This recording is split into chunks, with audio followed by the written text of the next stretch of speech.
Are you wondering how you can contribute to Funniest Thing? Don't flip out. Go to patreon.com/funniest thing. Whoa!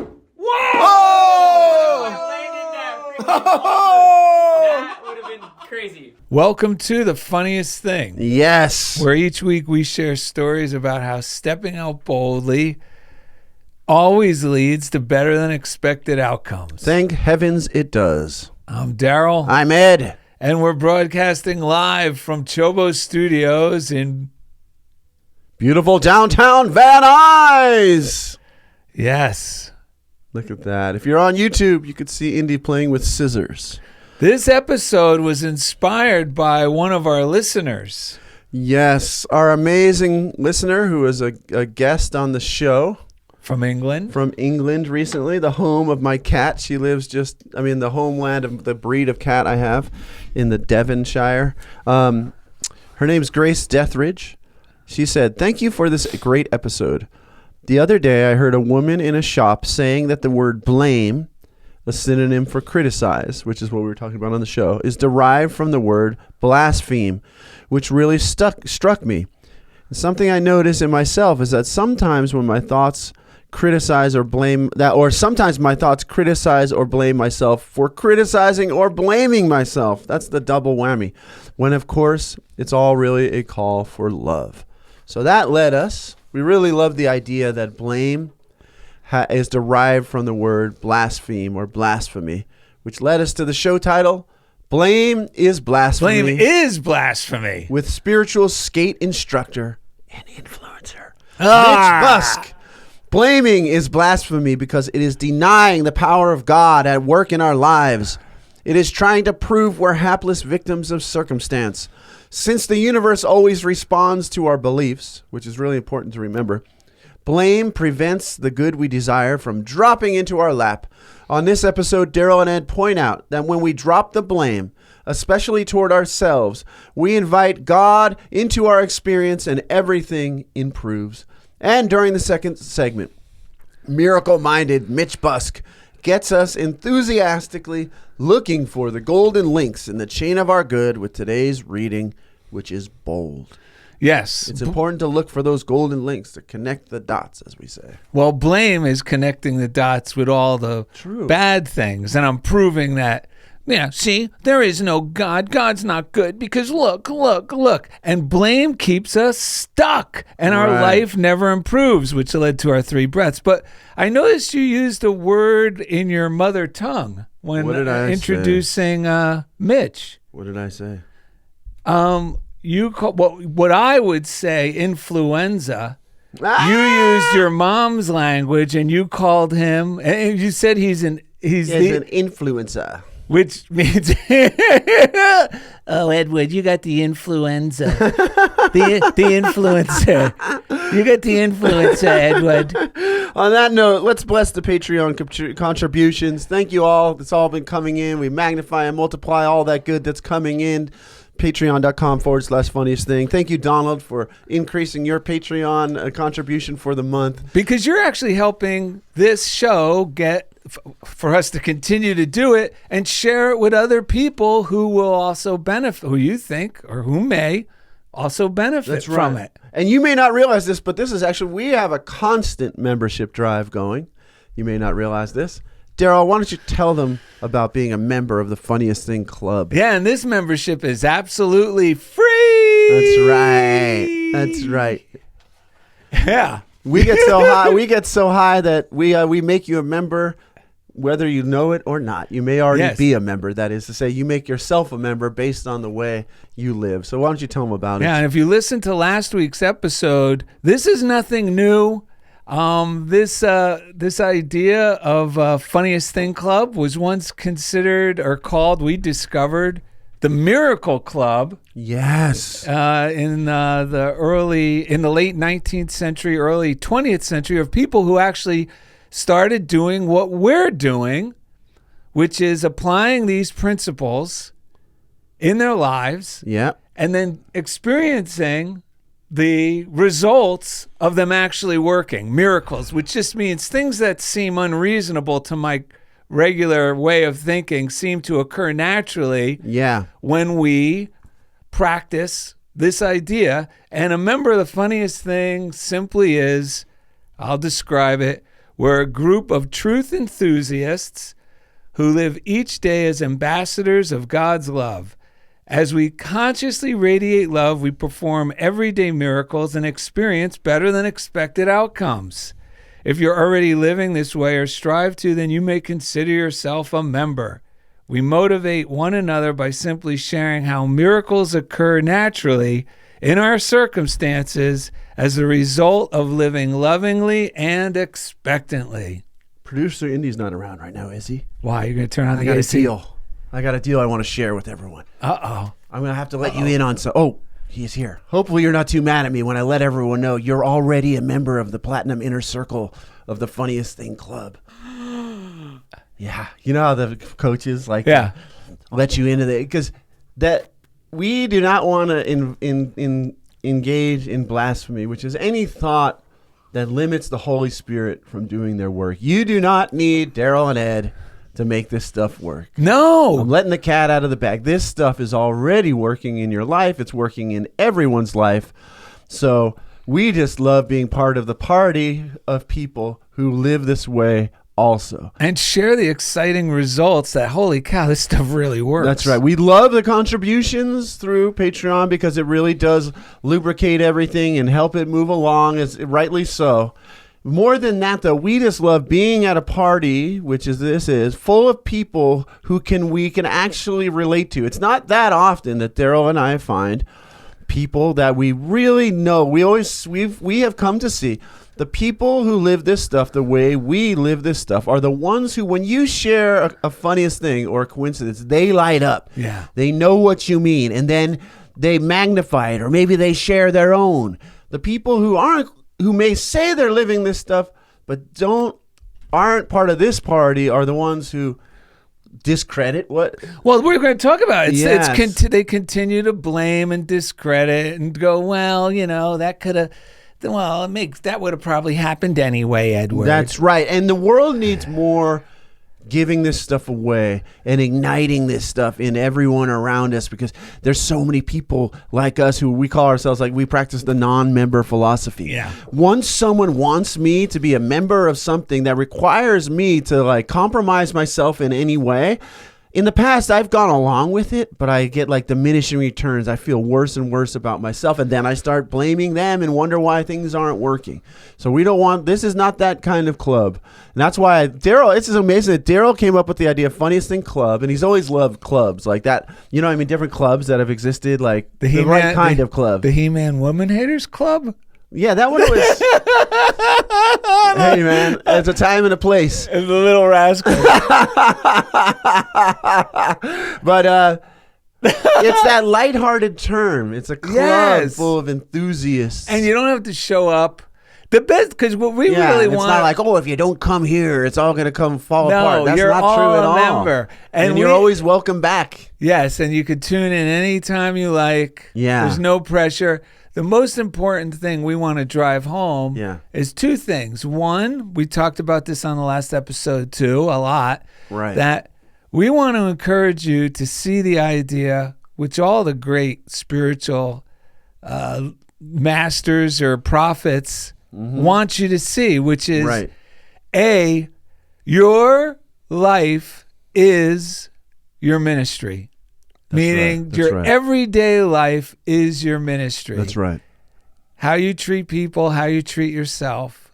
And if you use that as your intention, you tend to actually want to bring more of that divine power into your everyday experiences. And number two, that your life is also your laboratory. That's right. Where you get to, let me see if these principles are real. Charles Fillmore was the founder of Unity, said either applying the principles that Jesus taught will bring results today, or the whole thing is bunk. Yep. That's exactly what he said. Either we can prove the teachings, the suggestions he made throughout the Bible to apply in our thinking and our behaving. Either they will produce results, that seem miraculous, which just means Right.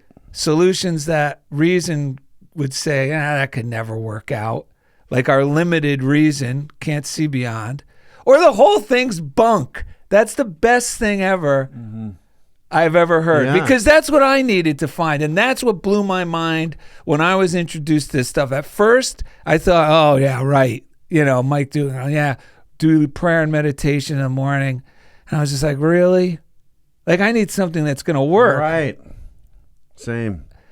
But he said, do this for 30 days, even if you don't believe it, and I guarantee your whole life will transform for the better. And my mind at that time, maybe it was selfish because I was afraid, but I wanted to believe that my whole life would transform in just 30 days if I did this morning routine, which just was some generic prayers and some time to think about my day ahead and bless, use intention to just bless what I knew my schedule was going to bring me throughout the day. Right.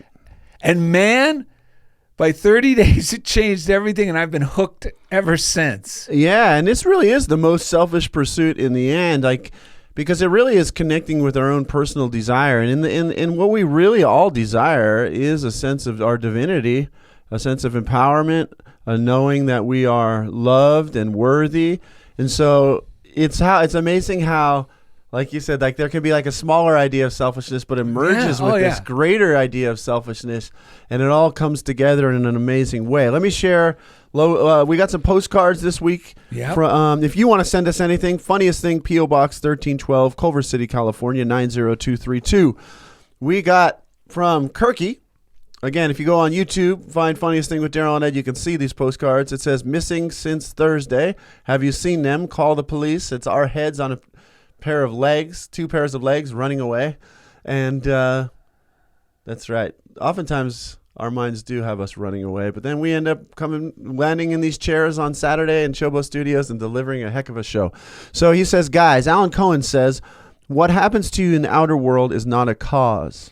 Well, this goes perfectly with why blame doesn't work. Yeah. In what happens to you in the outer world is not a cause. It is an effect of your interior thoughts, feelings, beliefs, and intentions. Pay less attention to how things look and more attention to where energy is moving. The current exterior condition is a result of how you flowed your energy yesterday.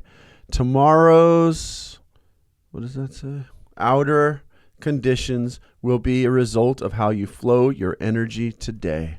Oh, you know what? Yeah, you want to throw I'm just going to read. What's it? I can't believe it. That goes perfect with one of the things we were going to read today on blame, and it's from a book called You Can Heal Your Life by Nuys. We've talked about this a lot recently. All right. And there's just a few quick things in here, because remember, blame is blasphemy. Blame keeps us stuck. Blame is me constantly trying to prove to myself and others that there is no God, that there is no way out. Yeah. I might as well just curl up in a ball. It's staying stuck. When I was in the military, I was talking about something like circumstances from my past. Yes. When I was in the military rehabilitation center, and I don't know if it was Mike Urton or this Navy chief said, yeah, that's real good, Fazaro. Blame is the best way to justify why you're not going to pursue your desires. Keep it up. I love it. And I was like, I don't want to blame anymore. That's great. But it really is the spiritual truth. Because listen, listen to Nuys. I don't even think she was ever in the military, but listen to how she puts it. Blame is useless.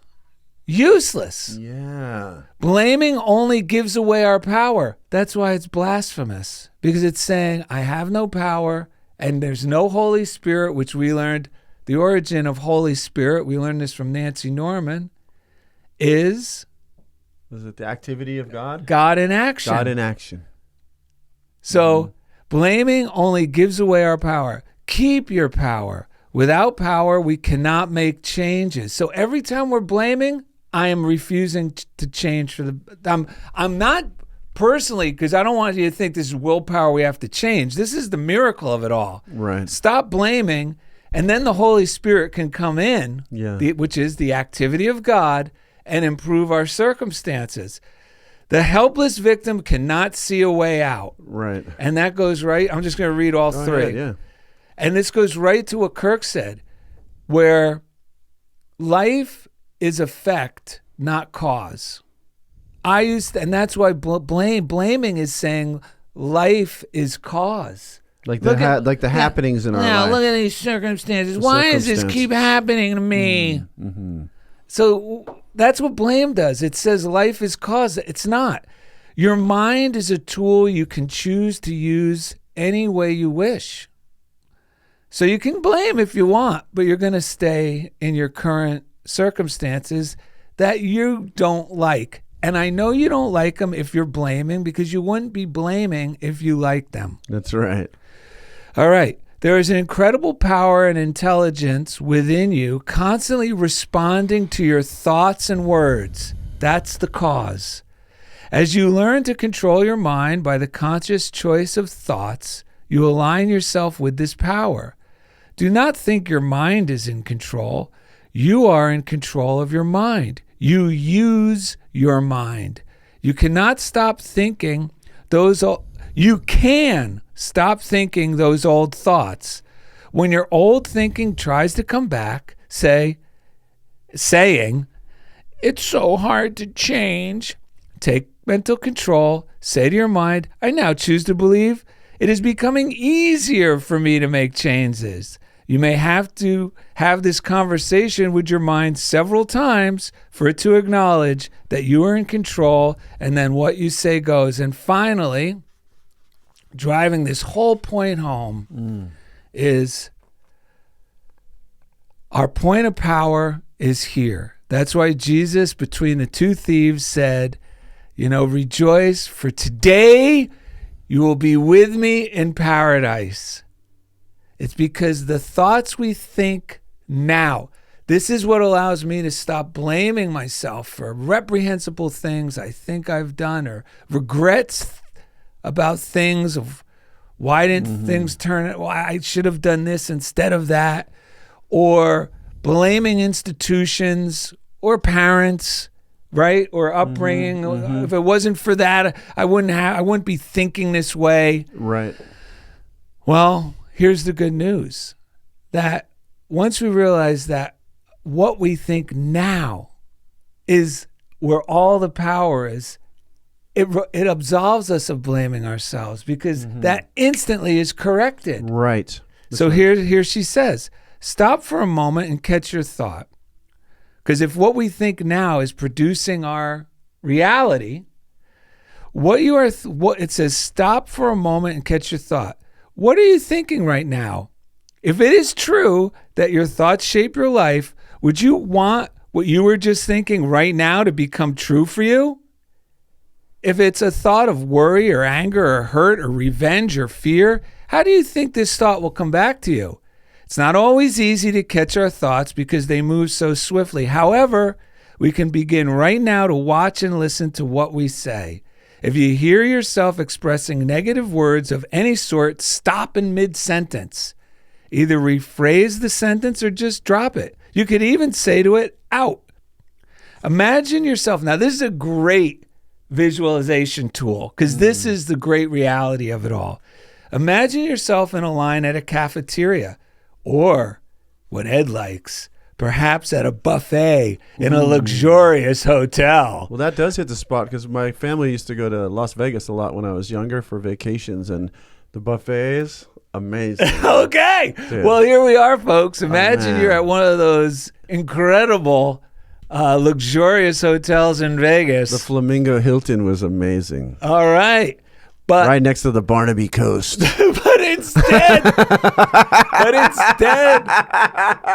Instead of dishes of food, there are dishes of thoughts. Barbary Coast, excuse me. Go ahead. You get to choose any and all thoughts you wish. These thoughts will create your future experiences. Isn't that a relief? It is. It is. And to let you off the hook, too, this is not a strenuous mental effort. No. Like Emmett Fox, that's why I like to mix the Emmett with the Louise.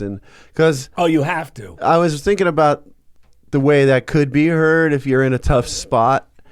The good news is the Holy Spirit is always knocking at your door. And any effort that's taken out of a sense of desperation is putting our shoulder to the door to keep it closed.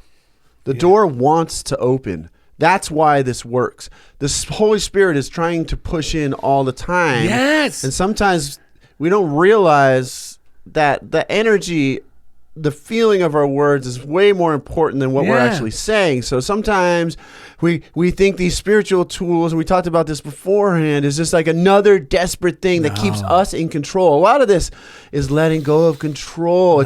We don't have to recreate reality. Well, I don't know what I want. How am I going to create a house? It's like, what you're really doing is opening up to, wow, I'm in a beautiful, like I'm in CHOBO Studios. I'm living my dream right now. I have friends around. Like a lot of it's taking inventory of how good it is right now by letting go of the thoughts that are kind of like we think we're protecting ourselves, but they're like you said, they're just putting our shoulder to the door. But like Emmett Fox said, the door to our good, the door to heaven opens inward. So we have to allow it to open. That's why practices like the morning routine, the meditation, the inspired reading that allow us to let go of those, because those are like a lot of times they're like compulsive thoughts. It's a lot easier said than done sometimes to be like, I'm not going to think that. It's like once that stuff takes over, I'm like, oh, this thing's thinking me. So I have to just like dummy down. I have to do what Nancy Norman said, like raise my eyes to a 45-degree angle. I used this in a meeting the other day.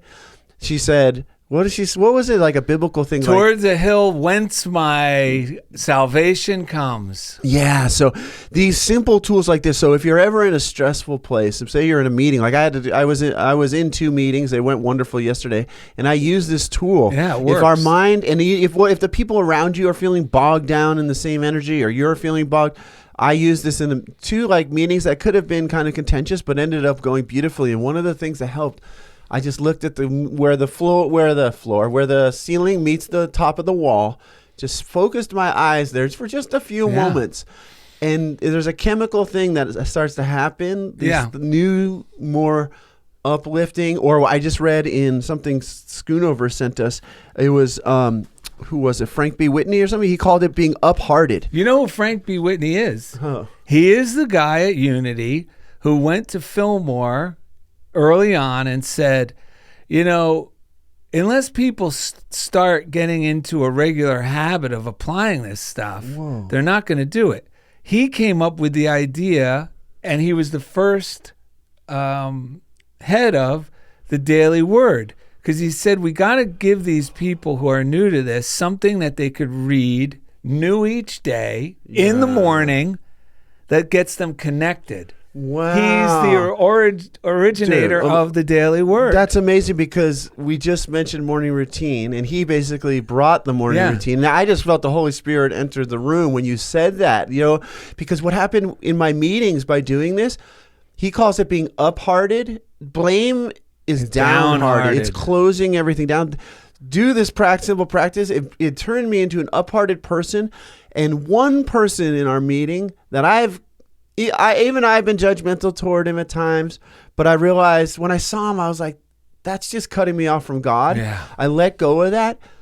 It was this one person had such a turnaround of what the solutions he added to the situation, what he said, the way the miracles unfolded at the end of this meeting made it so clear that God had entered the room, because the very things people in the team had said, not when he was there, mind you, had said he was incapable, like he was the problem. He turned into like Darrell and Ed, the like solution. New Thought, whatever, like the New Thought teacher, the solution. Thank you. It was amazing. So I just wanted to say that's a good tool, because when this stuff starts moving, sometimes it's easier said than done to say, no, I don't want to think. Like, I have to get into my body. I have to, look at the ceiling. These things work, though. Yeah. Now, this is what Ed's talking about, is a simple physical activity you can do. Yeah. Just seated in your chair or even standing. Just raise your eyes, not your head. Just raise your eyes. Yes. To 45 degrees up, not up into the sun, but just about 8 feet Right. The height of about 8 feet, because that's where a ceiling meets the wall. Right. And you will feel an enlightened feeling. And then Nancy also told us, which I can't believe she said this, because all the old churches on the East Coast, a lot of the old churches, the really old ones, not the little chapels, but the churches. And in Europe, I know they're like this. I visited several while I was there, where the talk is given. It's like up in this weird little balcony thing. Right. They have to walk up. Into this little like stone or concrete, station. Like the podium, but it's way up there. Yeah. So those podiums are 45 degrees up from the pews. Whoa. Isn't that crazy? That's crazy. So you would naturally get into that enlightened, receptive state.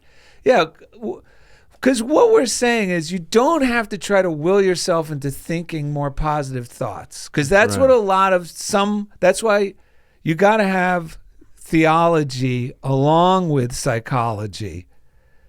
Otherwise, it can be willpower turned against us. Yes, because Indy just sent us an amazing talk by Ed Rabel. Yes. And he said, just clearly, I think he said theology are thoughts about God. Yep. There has to be the God piece, the Taoists called it the Tao, the way. There has to be that part that is beyond our own little personal will. And power. Yeah. That has to be, otherwise, that's why people, we said, get hooked on the seminars, because they give you something that you still think it's your will that's doing it. And that will go. That will improve things, mind you, because your will is part of it. But this mysticism, which he said is defined as the mystery, that there's a mystery involved, that's what tickles us, right? Yeah, and that's... If people want to see that lecture, you can just go to truthunity.net. And on the search bar, just type Ed Rabel, ED space RABEL. And it's the one called Metaphysics Lectures. Well, can you put that link on this YouTube? Yeah, I'll put it in the description. Yeah, below. perfect. Yeah. Okay. Thank you. So the one thing I want to drive home before I do our breaths that goes along with what we're saying to let you off the hook is, that's why we like the God portion. Whatever type of higher power you believe in, Ernest Holmes simplified it for everyone. So any religion can accept these ideas, because this does not go against any religion, which is there is a force or power, he calls it, in the universe for good, and we can use it, which means we can rely on it. And we're just saying, and even Jesus taught, he didn't say, I got to think positive thoughts now. What's going on? When he was in the Garden of, how do you say it? Gethsemane or something. Gethsemane, I think it was. Yosemite Sam. Yosemite Sam. Right. So he didn't say, I got to think positive. I can't think. All he did was he knew, let me just stop blaming. Or he just said, out. Right. Out with these thoughts. Get behind me. The whole thing here is, like Ed said, it's a letting go. It's a letting go. Yeah, because once let it go, because then we invite God in. We let go of First, we got to be willing to let go of the thoughts that are disturbing us and allow God to come in. And just God will come in.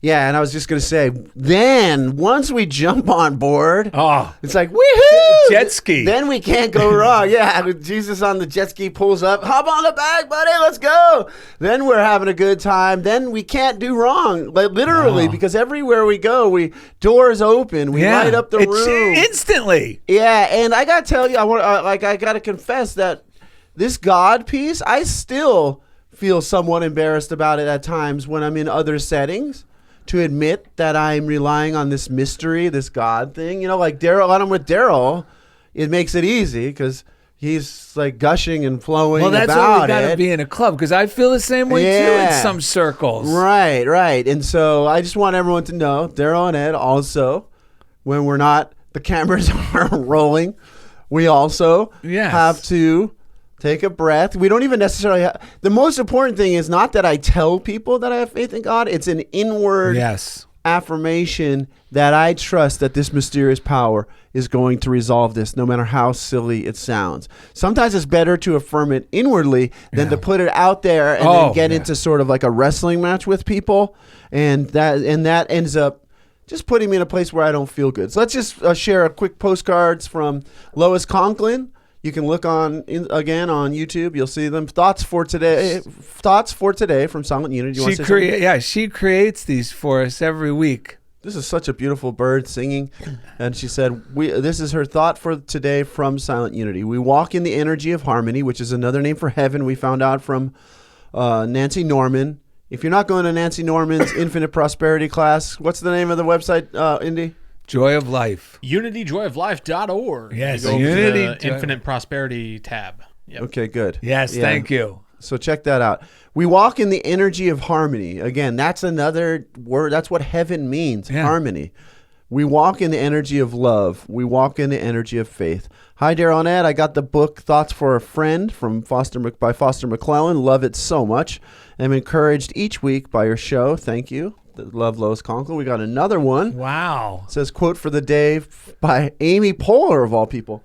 Find a group of people who challenge and inspire you. Spend a lot of time with them, and it will change your life.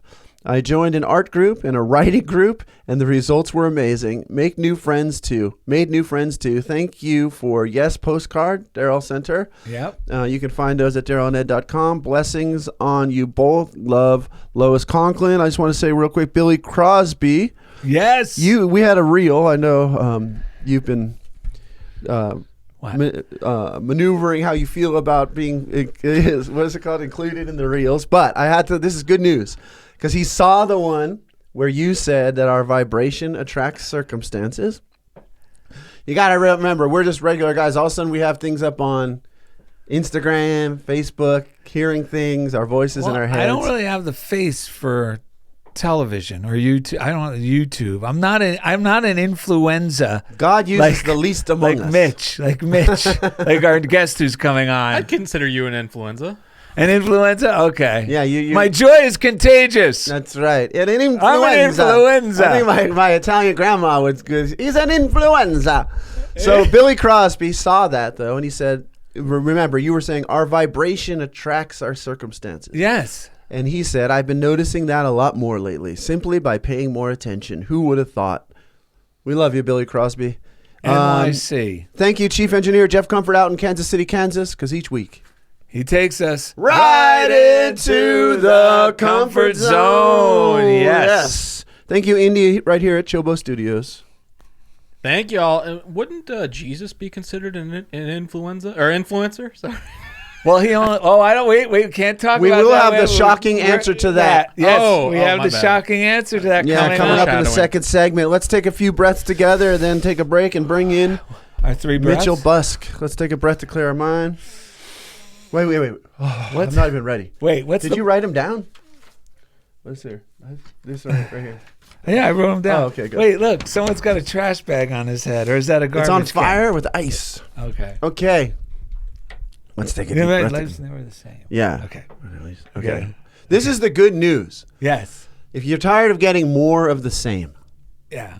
Because that's really what our mind will tell us. What's the use? No, people say that. It's just more of the same, Joe. Yeah, I know. And that's the exciting part about this stuff is it's an adventure. It's not more of the same. It's more of the divine. Yes. It's more of the inspiration. It's more of the excitement. So don't blame the president or the weather or your mommy. Yeah. Instead, do this. Or your mommy's president. Yeah. Okay, let's take a ready? deep breath. Your mommy. Life's never the same when I release the blame. Life's never the same when I release the blame. Life's never the same when I release the blame. Oh boy, coming up next, miracle-minded Mitch Busk right here in the studio gets us enthusiastically looking for the golden links in the chain of our good with today's reading, which is bold. Thank you for listening to Funniest Thing with Darrell and Ed right here from CHOBO Studios. Welcome to the second segment of Funniest Thing with Darrell and Ed and Blame is Blasphemy with spiritual skate instructor and influencer, Mitch Busk. Right here, baby. Let's go. Yes. Good to see you guys. Word on the street is that you guys are the biggest 1-2 punch since Shaq and Kobe. Whoa. Yeah, seriously. And I want to tell you that I'm so grateful to be involved with what you guys got going here. And you guys are so talented and inspiring with what you do. Well, I thank appreciate you, being here. man. Yeah. Thank you. Well, you want to tell people what you do in your spare time? Yeah, in my spare time, I love writing poetry, looking at nature. No, I do love doing those things. But Yes. Is this the dating game? yeah, I'm really trying to sell myself. if you Bachelor guys can't number tell. 1. Yeah. No, so I own and operate a skate camp. It's called Road to Pro. We try to facilitate a positive platform for kids to experience authentic Los Angeles skate culture. Yeah. And then I do a positive mentorship. It's called Beach City Skate and Meditate, where I funnel my services of tutoring, independent lessons, whether it be surfing, skateboarding, or just experiences. And so I'm blessed by the grace of God to be able to do that for a career now. I know Eddie from my old occupation at Culver City Middle School when I was a behavioral therapist. And it's a blessing to cross paths with you and establish our relationship. I was immediately impressed because you had that Steve Harvey suit collection on that first time I met you. That was amazing. I think you kept the coat hanger in the shoulders. That's all from Ross. Yeah. But I've seen you meditating with kids online. Yeah. And so what's that like? Are the kids into it? Do they enjoy it? Yeah, well, you know what? My thought process on this is as long as I'm planting a seed of hope, or excuse me, like a seed of that practice of spiritual mindfulness, then my job's done. You know, I'm just like you guys. I'm a vessel of God's love. Yeah. And it's really awesome to see because some kids latch on, and some I see them practicing it outside of just that structured time period. But like it's a blessing, and it keeps me going with feeling inspired to pursue. I'm kind of jumbling this. No, I understand. No, you're perfectly clear. Do you think you learn? I mean, I'm putting you on the spot, but I was just curious. Good, when you're teaching it to them, don't you think that you end up getting more out of it, and understanding what it is? Yeah, no, for sure. When I'm doing that, it's kind of like solidifying my understanding of it, and it's like spent with them, and like it just feels more gratifying and. I don't know. It's great. I love it. Yeah, well, that's the main thing. Yeah. And then, what about you've been sitting in the green room, if you will, the control room with Indy? Have you had any thoughts bubbling up based on what you've been hearing? Man, blame is booty. Okay. Yeah. That's what we got to come off strong like that. You know what? Taking accountability and responsibility for your own actions that's been something that's been prevalent in my life today. Owning up to those things, and like forgiveness, acceptance, letting go, surrendering, the humility that comes along with that. And it's a liberating feeling to let go of any sort of like negative connotation of like blame, you know? And yeah, that's pretty much kind of what was going through my mind. Yeah. I just loved watching you guys, and my mind's like, okay, I gotta say all of these things that are so clever, and you know what? I'm like, God, speak through me. I'm here, you know. It's kind of where I'm at. Yeah. Well, because we're talking about really how blame really keeps us stuck. And when I was younger, I was a classic blame thrower. I was always like, hot shot. Anytime I was caught with anything, I always had something to blame. Yeah. But you got to remember, blame is really, you shouldn't punish me. Blame is really saying this. When you're caught and you're blaming, I just know this from my own experience. It's really saying, you shouldn't punish me because I'm already a victim. That's what you're saying. Yeah. I shouldn't punish me because I'm already a victim. Yeah. Anytime I'm blaming someone else or past circumstances, because it's always me just, you really got to get clear when you think about blame, and I have to do this all the time, is, do I want more of the same? I mean, if I'm blaming, it means I am digging in. This is the problem. I'm digging in to stay stuck. And I'm saying there is no God in those moments. Anytime we blame, I'm saying there is no higher power, and if there is, it's definitely not loving. That's what I'm saying when I'm blaming. Yeah. The problem, I think, in some organizations that I have to back away from, and this is even spiritual groups that start off very what do you want to say? What's the positive word? With great intentions, well-intended, and actually very, effective, very effective in their early portion of their existence. Like where the material that they're sharing and what they're talking about is beneficial. It's on the money, right? And it's still on the money. Yeah. But unfortunately, with a lot of things, the members then. Somewhere, if they're not, like all of us, if I don't continue to practice this stuff daily, I'm going to go back to blame throwing. Yeah. It's just separation, makes me think about. Yeah. It's separation. It's definitely separating myself from God and anything good being possible in my life. But here's the problem I was going to say. In a twisted method, in order to say to lie to myself that I'm actually living these things, but not doing the work, I could trick myself into turning my victim, my blaming, into making me heroic. I'm a victim hero. This happened to me, this. Look at all of these outside circumstances that are piled on me. Yeah, so... What would you do? Yeah, or I've had it so bad... That makes me heroic. Instead of, but I used to do that as a get out of jail free card. It doesn't work. I mean, I used to think it would work as a get out of jail free card, because by the time I was 18, I would lop it all on. My grandfather was murdered. My mom left. My dad died. Yeah. And people go, ooh, wow, ooh. But we can't keep doing that.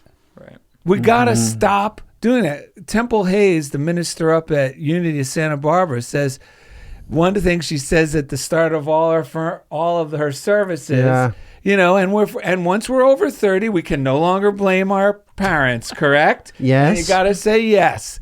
But it's true. It's I have to let go of I have to release the need to remain a victim in order to appear heroic, because that's one of the benefits that a lot of people, we may not think of it consciously, but if you do this work long enough and you do a routine every day and you start catching yourself, you realize this is what I'm doing. The benefit from remaining a victim is, one, I don't have to do any more work. I don't have to take any responsibility to move forward. Two, if I get caught, well, why didn't you go play in that band? Or why didn't you finish those paintings? Well, because I'm already heroic, because I've been such a victim. Right. Yeah. Oh, it's horrible. These things become a working part of our mind. It's like, which muscle do you want to grow? That's right. You want to grow the separation muscle, the blame muscle, or you want to grow that spiritual leader mentality of like, love, take this. Yeah. I'm giving this unconditionally. Yeah. That's kind of what makes me think when the quote that I think I may have heard even from Darrell first, that Will Rogers quote, if you find yourself in a hole, stop digging. Yes. Coming to the recognition that our thoughts are the cause of our experience. So if I'm finding myself in a hole, I may not be consciously aware that I've been digging, but that's why I'm having that experience. So it's reclaiming our power. And I was talking with you guys at the middle of the show, before the show, in the green room, about how with kids that I work with, it's really obvious that when they're blaming each other for stuff, they're getting high off of blaming each other. They're actually loving blaming each other because they're getting and this is how we are. I get a little adrenalized high. Yes. So it's like breaking an addiction to that little adrenaline. Yes, and then Mitch and I were saying, what happens though is we replace our connection with God by which connects us all. When we connect in love, we're automatically connected. Undoubtedly. But when we forget about that, and when the spirit goes missing, because Jesus said, the letter killeth, but the spirit's what giveth life. And he was talking to Pharisees who were supposed to, like they were the high-ranking spiritual teachers, but they had lost the spirit of it. That's why he was always telling them, you got to be like these kids. Yeah. And I'm thinking, well, what part? And that means the kids don't believe that they know it all. They don't believe, they don't even want it. They like the, I mean, in the true sense, when we're connected to our inner child, our divinity, we're in the flow. We have no interest in looking like we're important because we're connected to this giant mystery of the universe. But when we watch the kids, like especially around 4th grade, it starts to settle in. They start to act like little adults, and they're not even trying to resolve the problems. They want to be in the problem. Right. They want to be like, he did this to me, and he did. Yeah. So like, nowadays I've learned more and more. It's not even about, like, I'll listen to it for a little bit, but then it's just about redirecting them back into a creative, empowering endeavor and honoring what they're saying, because they don't even know what they're doing. They don't realize they're just emulating the adult world. But then getting them back into something that connects them back into spirit. And that's what we were talking about, like opening the door for spirit to come back in. And then these organizations that, like Darrell said, lose the spirit of what it was originally about, it's dead. Yeah, it becomes dead. Because the spirit is what gives it life. The spirit of what we're doing is what gives it life. I want to share this too. It's like something that this makes me think about is like, I've said this before when I've been on your guys' thing, and I'm grateful to be in person with you guys doing this. Yeah. CHOBO Studios, shout out Indy. Can I get a shaka? There we go. That's exactly what I was thinking. Anyways, like what you place focus on inevitably expands, right? It grows. Straight up grows, all of that. Yeah. Thoughts carry energy. Yeah. Words carry energy. So when you're going to look at focus on the negative in people, you're going to continue to see more and more of the negative. So blame, that's going to grow. Yeah. It's going to be more of a principle in your life of seeing that. So what I like to do is I choose to see the good in people. Like I directly am like, okay, I may not connect with this person. I may not enjoy their presence, but guess what? They're a human being, child of God, just like me. So what are these qualities that I appreciate and I love about this person? So that kind of makes me think about what we were talking about with blaming and stuff. Yeah. Well, I got to tell you a great story and a great little exercise that works that I had applied the past few days. People are having construction done in our neighborhood. Right. And I have this small parking spot on the street. It's not mine. There's a parking spot on the street in front of my house that's very small. And it's we have 2 driveways to our house. So anything bigger than a car, and you're blocking both of our driveways. Yeah. So my wife can't get in and out, and I can't get in and out.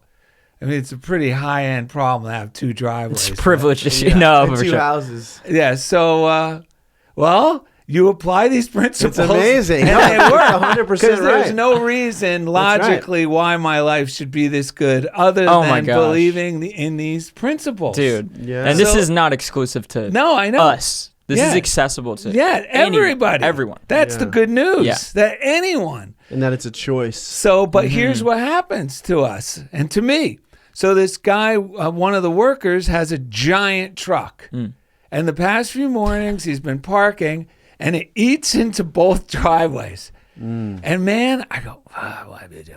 I'm going to call parking. I'm going to do, and I go, no.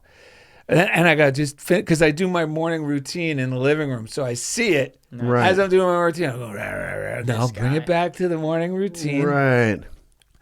The only tool that would work, that really was effective, was now. What if that was a friend of mine's truck? What if that was like? This is how I have to switch it. Forget that it's this guy's truck. Forget that it's this stranger going ahead of you at the grocery line with more items than you think they should have. Right. Whatever it is, folks. Right. Do this and you will be blown away. Yeah. 100%. And this is what I did. Imagine that guy is already like a friend of mine. Meaning, pretend that's Steve with his big truck. And I helped him maneuver in.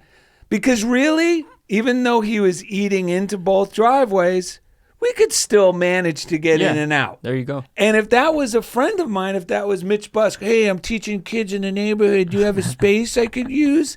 And I go, yeah, but I got my big truck. We got all our gear. I go, no problem, Mitch. You could park in front. Yeah. I'm loving your Mitch voice, by the way. Oh, it's so accurate. And Mitch would be saying, yeah, but it's cutting into your driveways. Is that cool, bro? Because I don't want to throw you off or anything. Dude. And I'd be like, no, Mitch, it's totally cool. Yeah. And I'd feel great about it. Thanks, Darrell. So I did that with this guy. And this morning, he parked there again. And I was like, no, Steve. he's my friend. He is my friend. That's great. But these are the things, these are the tools that the Pharisees, when we get so full of self-pride, even me, Yeah. if I, you know what I mean? It's so easy for me to think I'm living this stuff in my life. We do the show. I have friends like Mitch. I'm doing 99% of things right. But if I'm still staying angry, because I can't be angry at this guy. Yeah. You know what I mean? I gotta apply this stuff. Right. And this is the thing. You don't have to weed through your life and dig. No. What is disturbing you now? And apply it to that. Yeah. Now is your point of power. Yeah, but I screwed up things in my head. Forget the past. Let the dead bury the dead, because their point of power is right now. Choose the thought, like we read in the beginning of the show, at the buffet line. The thoughts you choose now are the thoughts that are going to create your future. 100%. Not blaming yourself or somebody else or me getting upset at this guy and coming up with ways. Well, you could call Culver City parking because he's in your driveway. I don't want that. Right. Because what is that going to bring me? Right. It's going to bring me more of the feeling I'm feeling in that Right. moment, Chasing which is a that. bad feeling. But I do you get this weird little high. Yeah, that and if you don't watch self-righteous. yourself, like I could not watch myself. If I was in one of one of my old Yes. groups or whatever, I could easily go, yeah, man. And, people who don't practice this stuff, I got this guy parking in my driveway, bro. And they'd be like, oh, man, I'd call. And we're all thinking we're practicing spiritual stuff. And we're saying stuff like that. Why? Because it's okay. Because he's not one of us, bro. He doesn't Right. apply it. No, he's applying it fine. I need to apply it even more, which is what Jesus was saying. Yeah. I got to apply it more than the Pharisees I have a problem with. Yeah. And then you know what the best part is? Then the Pharisees become my friend. That's right. This guy 100%. doesn't bother me. That's like the person at that meeting. Yes, and then you start loving him, and you're like, I love this and guy. he turned into the Christ. Yes. He started Love speaking it. always wins. Yeah. And if I could share something about and bring that to the next level, say Steve the truck guy, he keeps just digging on you, and it becomes somewhat of a spiritual enemy. The one way that I've been able to relinquish or let go of that resentment and stuff is sending that person love. And my roommate's mother, Kelly Raglioni, she taught me something which holds really dear to my heart. It makes me really emotional right now, which I'm really grateful to feel these emotions. Is just like she taught me to picture like a pink light to this person and close your eyes and picture them smiling and with happiness. And that is that's kind of what I've used in situations where I feel complete separation with people that I have resentment towards. So his mother passed away in October, and so that's just such a beautiful thing that she left me with. And I'm really grateful. I feel grateful to be able to share this with you guys. Yeah. Well, she's here with us now. And I'm sure it was 100%. her that just whispered that in your ear. Yeah. Oh yeah. Because anyone who's on the other side is just looking for opportunities to share the good news that heaven is here and now. Yeah. Because every one of us is going to leave here eventually, and we're going to want people that here, don't be afraid. Yeah. Send love. Be love. Freaking always wins. Yeah. Love always wins. Yeah, and it's always a choice. That's this thing of being a victim. You mind reading that Cohen because this is great. And I wanted to just share after that a little tool that I've been using, because the thing that gets you out of victimhood is recognizing you do have a choice. Your choices matter. Because sometimes I'm like, oh, this job, but guess what? I chose to drive to that job. Yeah. Yeah. I chose to walk in that room. I chose to have that conversation with that person. And getting back into the power, because victimhood believes I don't have a choice, and then tries to milk that attention, connecting through victimhood instead of connecting through our oneness with God. Letting go of that allows us, and recognizing the power that we always have choices and that we're always making way more choices than we realize. That's actually really liberating. Oh, this is great. Yeah. This is from another book we recommend to read in the morning, A Deep Breath of Life by Alan Cohen. And on April 19th, you ready? Here we go. Exactly what Ed said. Okay. The notion of creatorship threatens the ego's platform of victimhood. Someone who feels guilty will fight the notion of responsibility, as the ego cannot see beyond the blame game. In the game of creative living, however, each of us has the power to manifest the world we choose, regardless of the worlds that others are choosing for themselves or would choose for us. Guilt is debilitating, while responsibility is liberating. Yes. Guilt focuses on what you did in the past or what others did in the past, while responsibility looks at how the choices you make now will affect your future. Guilt calls for punishment. Responsibility calls only for correction. And that's what your example of what your friend's mom gave you. My example of how I chose to look at this guy. We always have a choice in that moment to be a victim hero so we can complain to our friends how heroic we are because look at all the stuff that's happening in my life. And even when you're saying that's perfectly embodied because I could feel how that energy is like emotional outbursts. And We're trying it's to justify. kind of loud, but it's also clenched up. It's clenched up. Or we could choose to just change the way I'm take responsibility with the direction my thoughts are going and just choose to bless this instead. I don't want this to become more of my future. That's really what we got to remember, just like the Louise Hay reading. Do I want this thought to perpetuate? Because even if we take the action, like some well-intentioned friends, I call it fear-based problem solving, that say, well, you have a right to call the parking people. And I do. But you know what? I don't want more of this feeling. And if I do that, what do you think that's going to bring? More bad feelings. That's right. And that guy's going to be more of an enemy. Yeah. And I'm not going to feel any better. No. Well, am I going to get some weird, twisted high? Oh, I don't like that But feeling here's the problem with that high.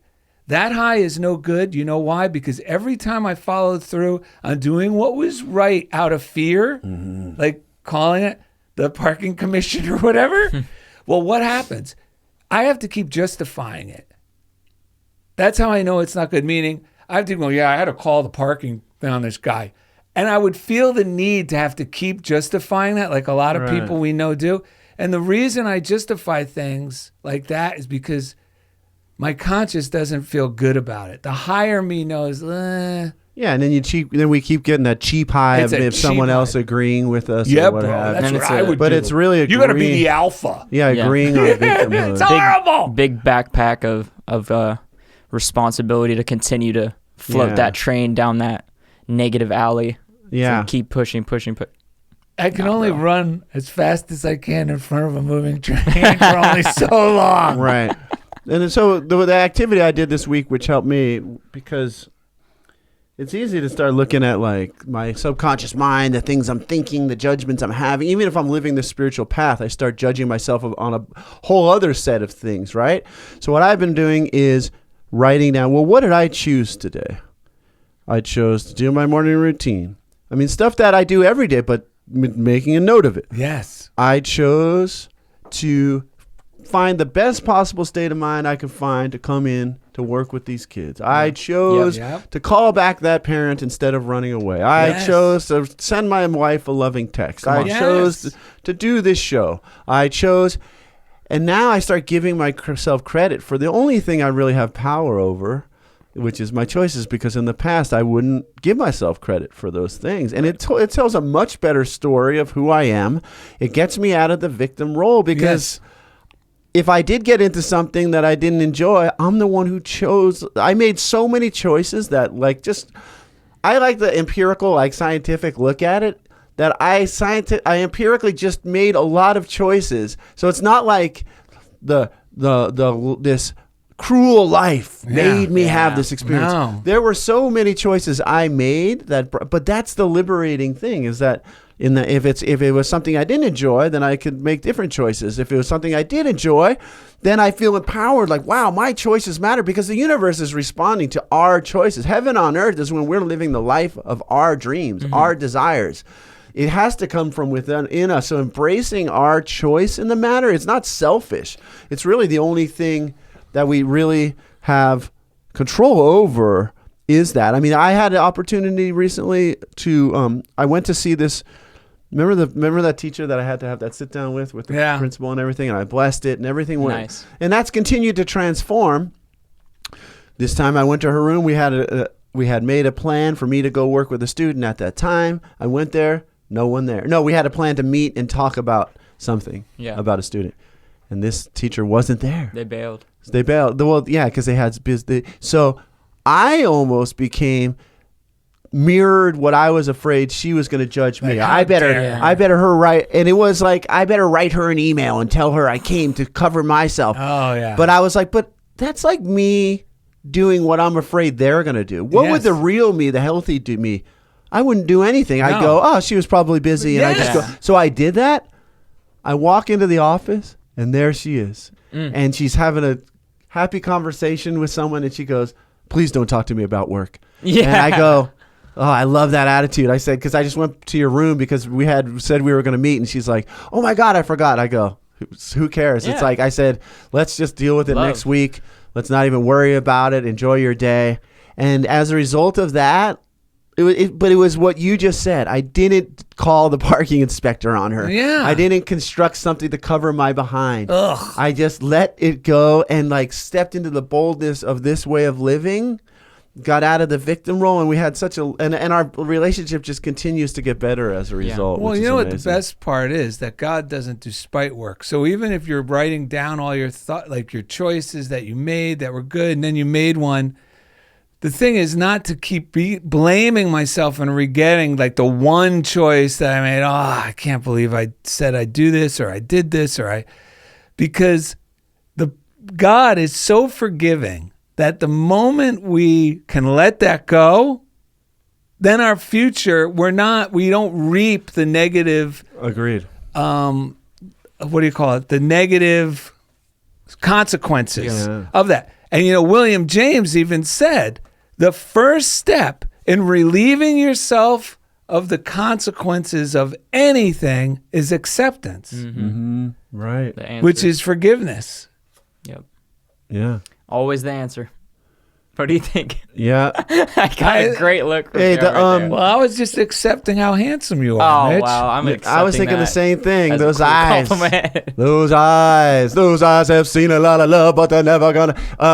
I have the revealing word. It's Charles Fillmore's definition of things. This is a great book. I recommend anyone get it. Spiritual terms defined. Because you can find words in the Bible Nice. that you go, wow, what does that word really mean?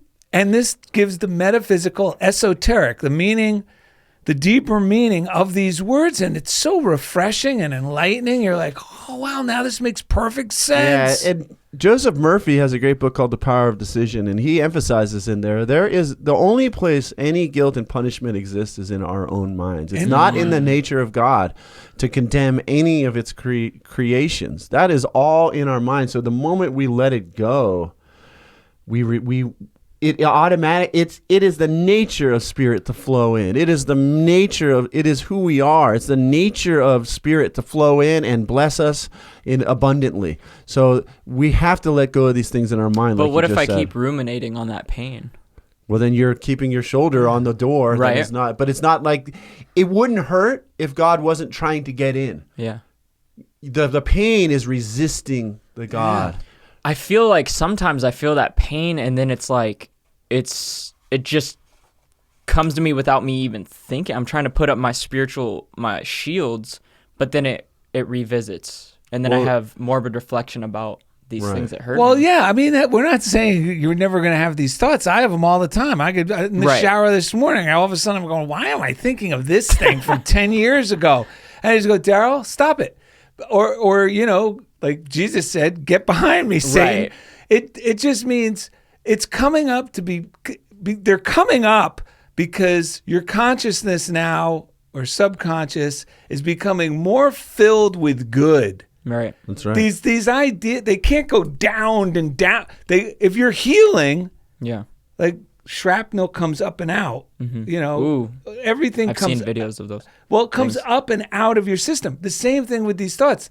All these old memories, they're coming up and out, but the ruminating on it is my choice. So I have to stop myself on the ruminating and see that, this idea that used to disturb me or this scenario I was in that makes me feel bad about myself, it's coming up and out. Let me let it go. Right. And then I find myself, I'm like, when that continues to be revisited in my mind, whether that be subconsciously or not, if I feel like I have control over it, or if I feel like it's running rampant, I kind of repeat the mantra, thy will be done, not mine. So it's like, I put that love and acceptance to these things that, that have brought me pain or bring me pain currently.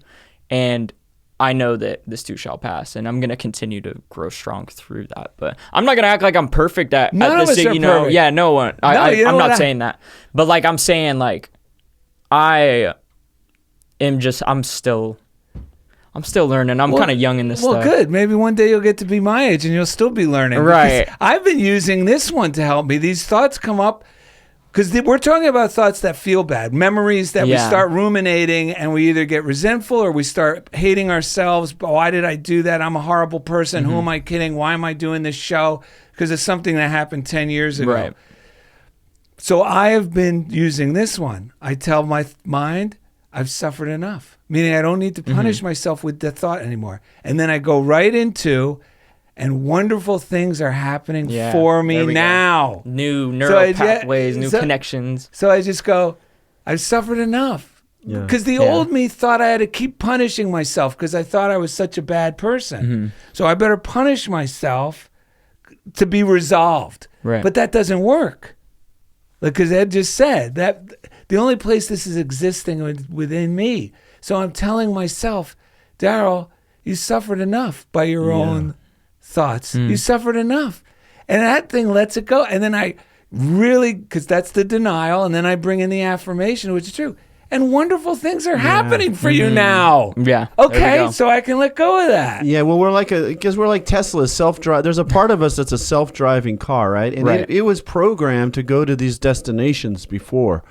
So it's going to try to go back to those destinations. We're in the process of reprogramming. And it feels scary because we thought we didn't have control. We didn't know we could That's reprogram. all we've known. We thought we had to.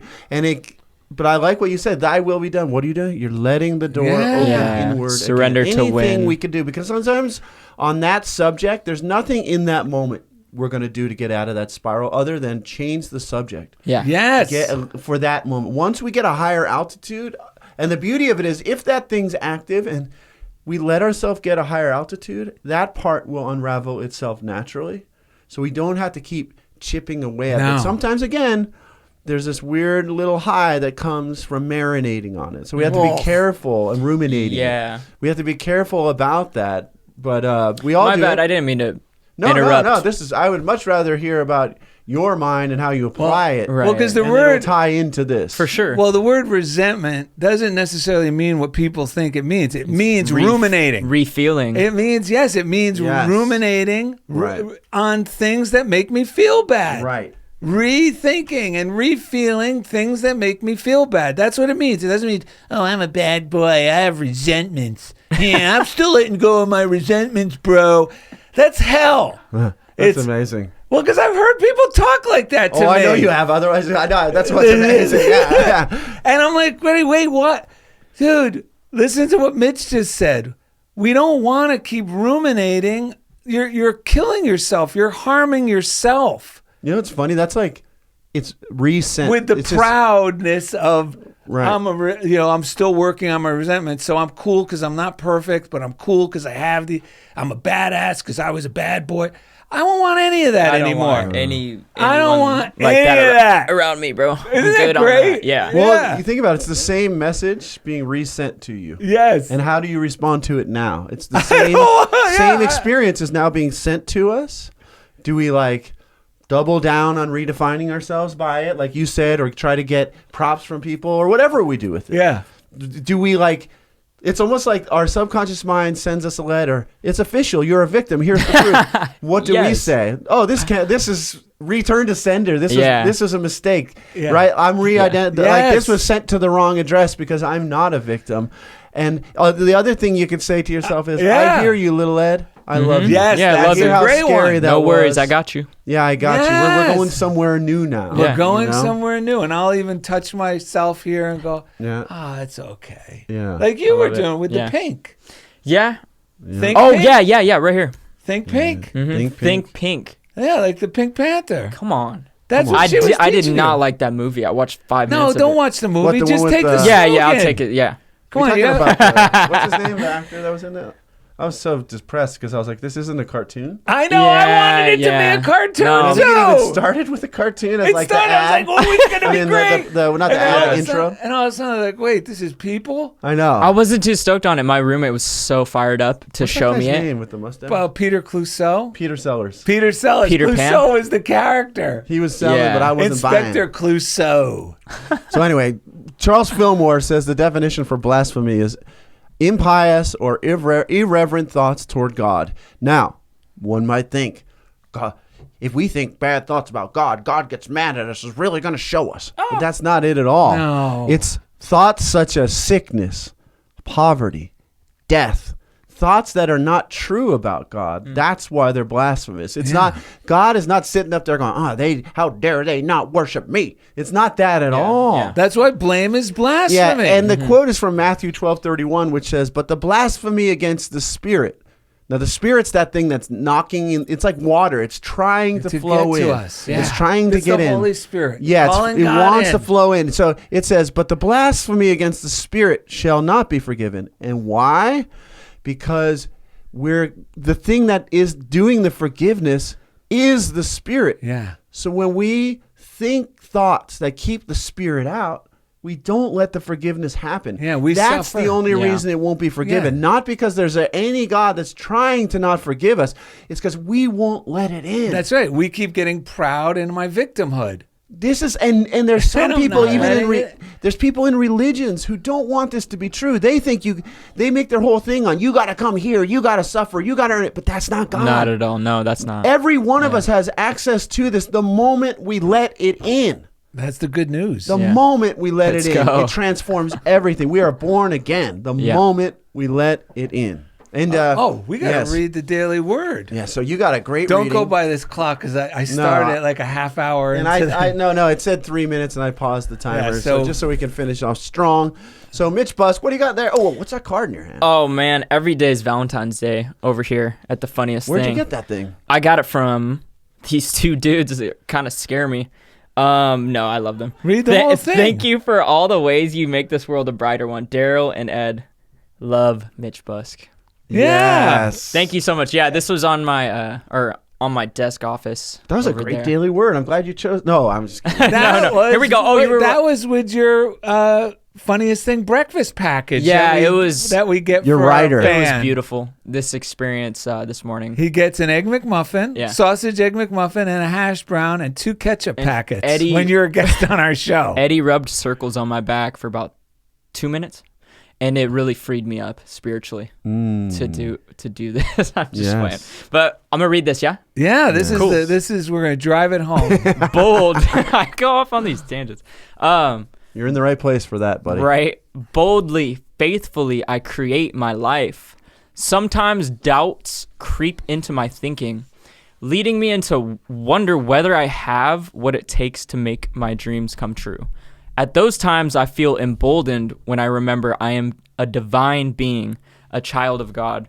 This awareness reminds me I am never alone, never apart from the awesome spiritual gifts that are a part of my divine inheritance. Living from my spiritual identity and mindfully using my divine gifts helps me to be bold. I know my worth and feel comfortable in my skin. I feel deserving of every good thing. With faith and humility, I make decisions and choices that lead me to my highest good and also lead to the good of others. Without boasting or bravado, I rise to meet life. I am bold. I believe. I belong. And at the bottom, we got a... Oh no, what do we got? Is that on your chest? I got a tattoo yesterday for this. Go ahead, read it. I can't believe that. Yeah. What a coincidence. Move what? Move the mic away. Let's see it. Oh, right here? Is that really the same? Yes. I can do all things through Christ who strengthened me. Come on. That's crazy. Hey, you ever seen Philippians 4:13. This nice? Ah! Yeah. Wow. I look pretty tan. Yeah. Wow, really tan. I mean, Did you get that airbrush or? I did. Nice. Jersey Shore Can style. you We sent you a gift certificate, so I'm glad you Can used you it. believe the... And speaking of bold, I'm going to wrap this episode up before we tell the story we found on a magazine about you. I got to shout out to my friend Tony Daly, who I grew up with, who was an amazing skateboarder.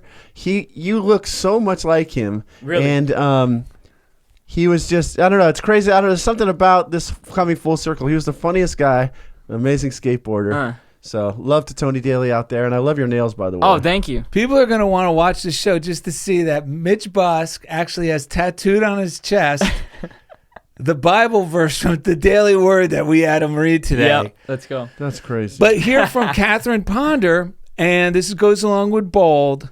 We want you to think about this when you're thinking about your good. It could be good health. It could be a career change. It could be just more abundant, lavish abundance in your life. Yes.